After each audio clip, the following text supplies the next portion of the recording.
just to pull that together with the last thing, the evolution is going to happen regardless of whether you want it to or not, because the only constant in our lives is change. So everything is going to change.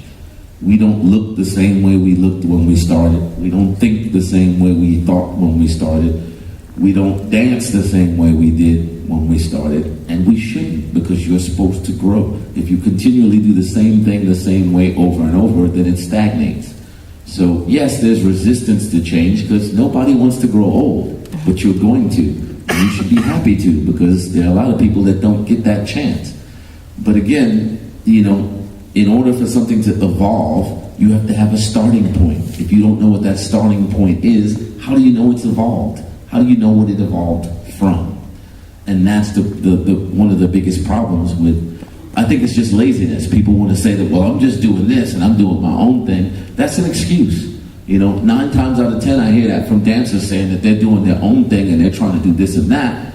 And the excuse is they've never learned anything in the beginning, you know? And 9 times out of 10, that excuse is to excuse the fact that they can't find where the damn music is in the first place. You know, the first thing that we always did and were always proud of was rhythm, the connection to the music. If you don't have that, then you don't have much.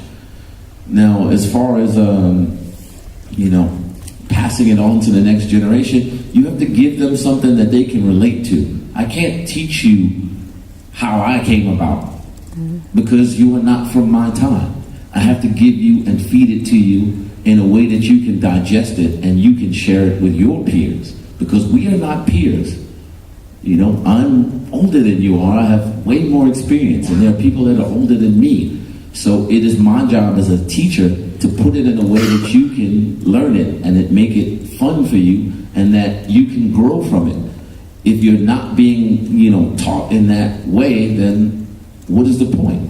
You know, that's why people run away from education, because, you know, the way that they're taught is annoying. Kids don't want to be taught one way. You know, they're finding, there are studies now in the past decade that, you know, if you use a different way of teaching, then people respond better. You know, we used to have to go to an actual library. Now you have Google.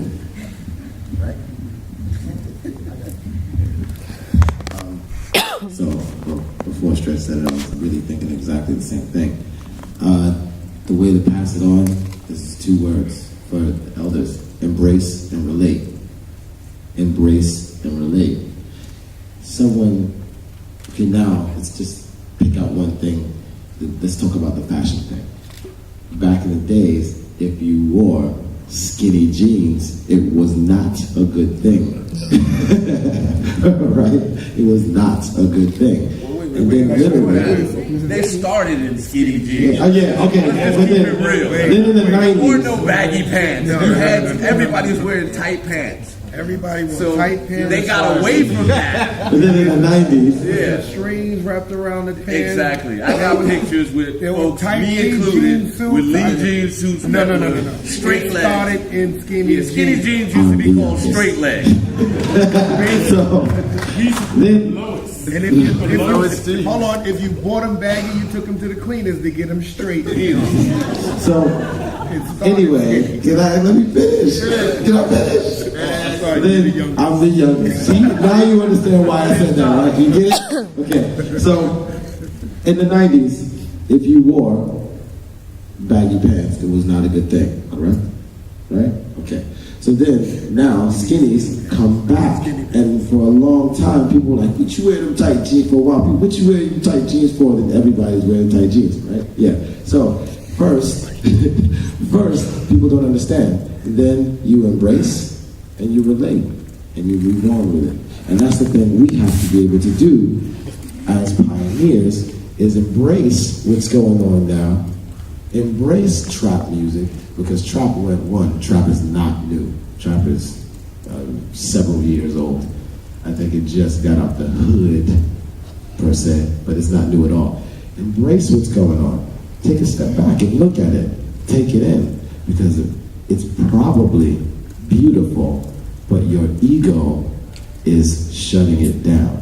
And once your ego shuts it down, there's no way to relate to that person that you're trying to teach and to bring through this culture with you. So you can, if you embrace it, then you kind of relate and be like, yo, we used to do this and we used to do that. It's the same thing. Oh, and then you suddenly have this connection with that person, your student, the person that's coming up under you in the culture. And then you can move on with it. And then they will embrace with what you did and with what you're teaching them.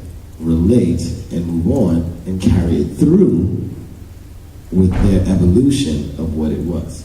So it's just really, if you want to teach, if you want to be a good teacher, if you want to spread the culture, we have to be man and woman enough to be able to pass the baton and embrace and relate. All right. For me, the problem with the whole thing about the evolution is the fact that they're naming everything under hip-hop without knowing, like they said, the culture or the history or knowing anything. They're only doing it because hip-hop is the biggest selling thing today. It's the biggest selling word, period. It's not even the culture, it's just the word. Marketing. So they label everything under hip-hop. Hip-hop heels, hip-hop jackets. Everything is labeled under hip-hop. So that's the problem I have with the whole evolution, because everything soon is going to be, this is hip-hop, that's hip-hop, but you can't identify it to nothing to the culture. So how is it hip-hop? I'm confused. All right, I'm going to go in a slightly different direction, and I'm going to talk specifically